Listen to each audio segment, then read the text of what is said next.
18h41 de retour dans Punchline sur CNews et sur Europe 1. On accueille Louis Gauthier, ancien secrétaire général de la Défense et de la Sécurité nationale. Bonsoir à vous. Bonsoir. On va évoquer l'Ukraine avec Pierre Vermeuren également. Après que le président ukrainien Zelensky ait fait un geste extrêmement important vis-à-vis de Trump. Il a dit qu'il était prêt à travailler sous le leadership de Trump pour obtenir une paix durable et que, évidemment, on sent que voilà, le bras de fer a fonctionné et que le président Zelensky ne peut pas faire autre chose. Parce qu'il faut quand même rappeler que Donald Trump a annoncé qu'il suspendait l'aide américaine à l'Ukraine. On va juste écouter la réaction de François Bayrou il y a quelques instants à l'Assemblée nationale sur cette suspension d'aide américaine à l'Ukraine. Et puis je vous passe la parole.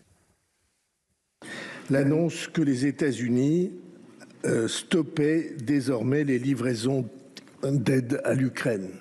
Car le mot de suspension ne trompe personne. La suspension dans la guerre de l'aide à un pays agressé, ça signifie qu'on abandonne le pays agressé et qu'on accepte ou qu'on souhaite que son agresseur l'emporte. Ceci est évidemment pour la France et pour nous tous et pour les Européens et pour tous ceux qui sont attachés aux libertés et aux droits, pour ceux qui sont attachés à la Charte des Nations Unies par exemple. C'est évidemment absolument insupportable. Pour François Bayrou au Sénat, Louis Gauthier, on voit l'Europe qui tente de coordonner une réponse, mais c'est pas facile à 27, c'est ce que je disais tout à l'heure. Et puis on voit que le bras de fer de Trump sur Zelensky a fonctionné. C'est donc ça le résultat, c'est que Zelensky va devoir accepter l'accord sur les minerais, la proposition de paix. Pas sûr qu'il soit en situation d'accepter, mais il va jusqu'au bout de cette séance où il a été objectivement humilié, mais pour sauver son pays, il n'y a peut-être pas la grandeur, mais en fond, il y a la même détermination qu'un allié sélassié en 1936 devant la SDN. Il veut tout faire pour sauver la mise de son pays. Et c'est vrai que c'est tragique de voir Trump qui a tout abandonné, l'annexion de l'Ukraine, qui a ensuite accepté un statut militaire bridé de l'Ukraine, envisagé, d'autres l'ont fait pour lui, le départ de Zelensky et maintenant l'arrêt de toute aide. Absolument, et ça c'est évidemment vital. Gauthier Lebret, on voit aussi que les politiques français se servent beaucoup de cette situation, de cette inquiétude des Français par rapport à la guerre. On a le ministre des Affaires étrangères qui nous a dit que la ligne de front se rapprochait de plus en plus de notre pays. Il y a une stratégie, encore une fois, qui est mise en place pour peut-être dévier l'attention des Français et leur faire peur. Je ne sais pas s'il y a la volonté de faire peur aux Français. J'espère que non. Les Russes ne sont pas à Kiev, donc ils sont encore moins à Paris. Moi, ce que je voulais souligner, c'est, il me semble, il y a quelques mois, quand Emmanuel Macron réclamait un cessez-le-feu entre Israël et le Hamas, il disait aux Américains « arrêtez de livrer des armes à l'Ukraine ». Aujourd'hui, Donald Trump réclame un cessez-le-feu entre l'Ukraine et la Russie. Et donc, résultat, il dit je vais arrêter, je vais suspendre l'aide militaire, je vais arrêter, pour le moment, de livrer des armes aux Ukrainiens, parce qu'il cherche un cessez-le-feu.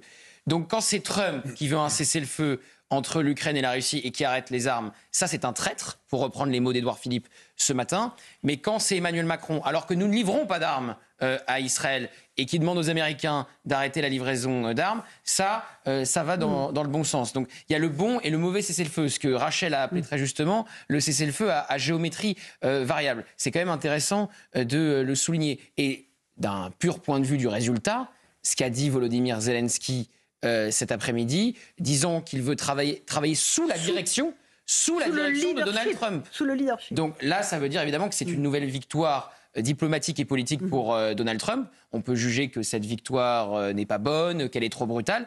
Il n'empêche que quand il met évidemment la pression, ça reste l'homme le plus puissant du monde. Donc il y a des résultats qui suivent dans les 48 heures. Pierre Vermeuren, sur ce bras de fer. C'est la manière de Trump de gérer les affaires du monde, puisqu'il s'agit des affaires du monde, ce n'est pas seulement les siennes, ni celles des États-Unis. Cette menace de non-livraison d'armes, évidemment, cloue l'armée ukrainienne, dont on sait qu'elle perd des positions lentement mais sûrement depuis plusieurs mois. Donc ça oblige, si vous voulez, le président ukrainien et surtout tous les gens qui sont autour de lui, parce qu'il n'est pas tout seul à décider, à renoncer finalement à cette réserve qu'il voulait faire sur les terres rares, c'est-à-dire à entrer finalement dans le marchandage imposé par Trump, puisque sauf si l'Europe était capable de fournir les quantités d'armement et notamment les munitions nécessaires. On en est loin. On en est loin, pour ce que j'en sais. Peut-être il y a des arsenaux secrets, mais en tout cas... Ça m'étonnerait, mais Louis Gauthier va sans doute nous le dire, ancien secrétaire général de la Défense et de la Sécurité. Il y a des arsenaux cachés il y a des stocks d'armes. Il faudrait d'abord, c'est pas la victoire de Trump. Au final, ce sera la victoire de Poutine qu'on lui tend dans une corbeille. Donc, il faut quand même pas se tromper sur les choses, sur l'ordre des facteurs. Deuxièmement, la négociation, elle n'est pas finie. Donc, on verra au bout du compte ce que M. Trump obtient comme ligne de cessez-le-feu, comme démarcation, comme stabilisation dans la durée.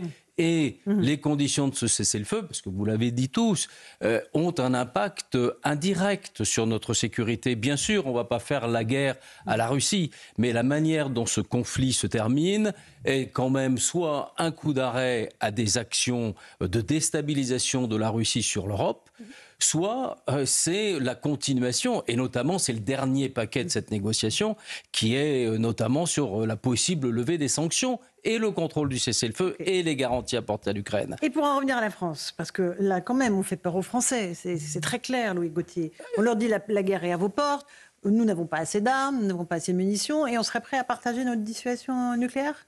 On va revenir sur la dissuasion nucléaire, mais je pense que c'est important. Il y a eu une prise de conscience. Les journalistes, les médias ont contribué à cette prise de conscience durant tout ce conflit.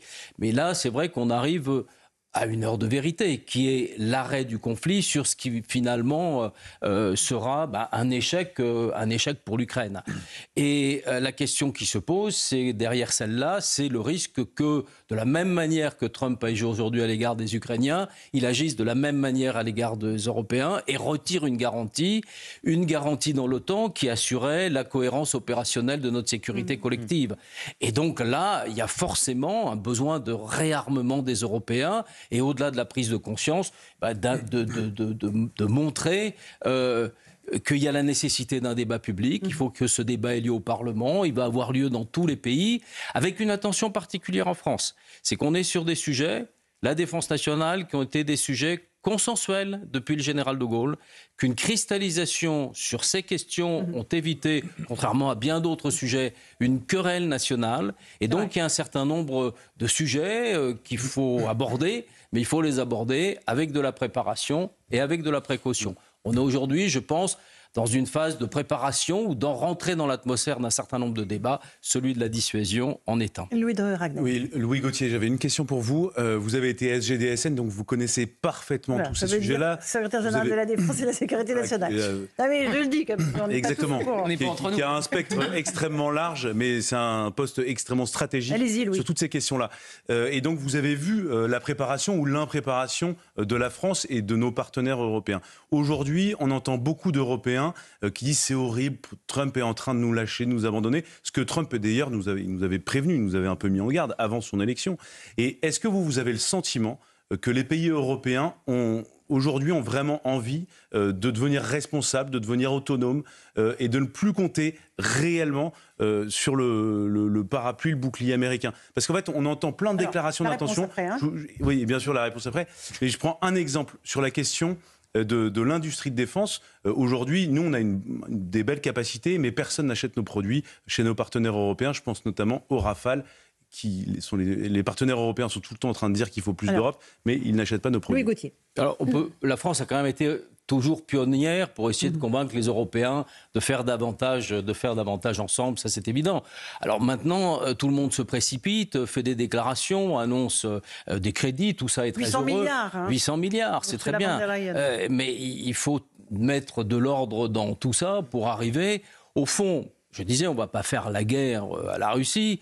La ligne de front du Donbass n'est pas la ligne de force qu'on doit imposer aux Russes pour rétablir des formes de dissuasion dans tous les domaines, dissuasion conventionnelle, dans le domaine cyber, etc. Donc c'est un réengagement qui nécessairement prendra un peu plus de temps, mais la détermination, c'est dès maintenant. À 27, d'autant qu'il y a des clivages idéologiques qui recoupent des clivages géopolitiques en Europe, on ne pourra pas le faire avec tout le monde. Je constate quand même qu'il y a un certain nombre de grands pays qui ne sont pas dans l'Europe, le Royaume-Uni, ou qui sont dans l'Europe, l'Allemagne avec son changement de majorité de chancelier, la Pologne, l'Espagne, la Suède, qui marquent une détermination à agir ensemble et à faire, grâce à ces sommes, l'effort, le sursaut absolument nécessaire. Et c'est là, on n'a pas parlé, où les garanties possibles que les Européens donnaient à l'Ukraine sont absolument déterminant, parce que ce serait la première fois qu'on ferait une opération de cette importance. Mais on a l'impression et qu'on de se cette réveille nature. toujours un peu trop tard. Ben, Vous n'avez pas ce sentiment-là? Écoutez, oui, mais à chaque fois, c'est à des moments cruciaux. Au moment du Kosovo, les accords de Saint-Malo, la déclaration de Cologne prévoyait qu'on soit en capacité de déployer 60 000 hommes dans la durée. Et on a perdu de vue cet objectif qui datait de 98-99. Non, et c'est pour ça que je dis que là, les garanties données à l'Ukraine, à condition que ce soit des accords de paix qu'on puisse contrôler et qu'on puisse garantir, on ne garantira pas quelque chose qu'on ne contrôle pas. Donc on doit être au minimum dans la phase finale des négociations. Parce que ça implique des mesures de confiance de bonne foi, y compris à l'égard des Russes, pour éviter des méprises et pour permettre des déconflictions d'action. Oui. Je vais faire, Louis Gauthier, un package avec 2 questions. Vous avez dit à l'instant que ça serait une victoire de Poutine et pas une victoire de Trump. Est-ce que vous ne pensez pas que malgré tout, Trump n'est pas juste un agent de Moscou et qu'il a évidemment un intérêt propre, l'intérêt de son pays, celui de faire du business, pourquoi pas, avec la Russie? Deuxième question, pour stabiliser la nouvelle frontière, s'il y a une Ukraine du Nord et une Ukraine du Sud, est-ce vraiment la bonne solution d'envoyer des Français et des Anglais entre les 2 Ukraines si les tirs reprennent d'un côté ou de l'autre? Alors, je réponds à la deuxième. Les forces de garantie ne sont pas des forces qui seront déployées à proximité du front. Il y aura des forces ukrainiennes et ces forces de réaction rapide peuvent être déployées sur le sol ukrainien ou même à la périphérie. Et l'essentiel pour moi, c'est d'ailleurs la couverture aérienne, imposer une no-fly zone et une surveillance aérienne. C'est pas de l'interposition. Donc ça, il faut quand même... On a totalement compris. Oui, mais là aussi, il y a beaucoup de choses qui ont été dites. Ce sont des forces de stabilisation, ce sont des forces dissuasives en cas de récidive russe. Ce ne sont pas des forces qui vont tenir... Des forces dissuasives en cas de récidive russe. Mais vous aurez, normalement, c'est pour ça que c'est important de voir comment va se terminer cette négociation, une ligne de démarcation, des zones démilitarisées de part et d'autre de cette ligne. Ensuite, les forces ukrainiennes, des observateurs de la réalité de ce cessez-le-feu, qui ne peuvent pas forcément être européens, qui seront internationaux. Ensuite, les forces ukrainiennes. Et en arrière, en cas de reprise, des forces de garantie des forces ukrainiennes. Donc ça, je pense qu'il faut... Et il n'y a que dans ces conditions-là qu'on peut évidemment engager des forces de cette nature. Mais vous comprenez l'inquiétude des Français? Parce que là, ils disent... Nous, on ne veut pas d'une défense européenne, on ne veut pas la guerre, on veut la paix. Nous, on veut la paix. Sans doute, mais c'est normal qu'ils soient inquiets. Depuis des dizaines d'années, c'est la première fois qu'il y a un conflit de cette importance en Europe, c'est-à-dire depuis la fin de la Seconde Guerre mondiale. Nous avons eu des conflits comme le Kosovo, comme les Balkans. Toute la guerre froide, ça a été justement un gel de la conflictualité sous l'emprise d'équilibre de force et de la terreur.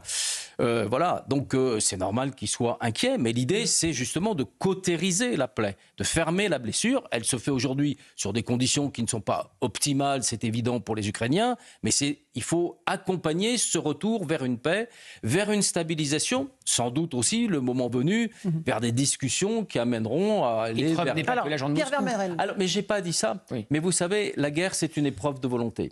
Et à la fin, celui qui gagne, c'est celui qui gagne l'épreuve de volonté, quels que soient les dégâts. Regardez ce qu'aura misé M. Poutine, des centaines de milliers de morts dans son armée, ce qu'il aura risqué de déstructuration.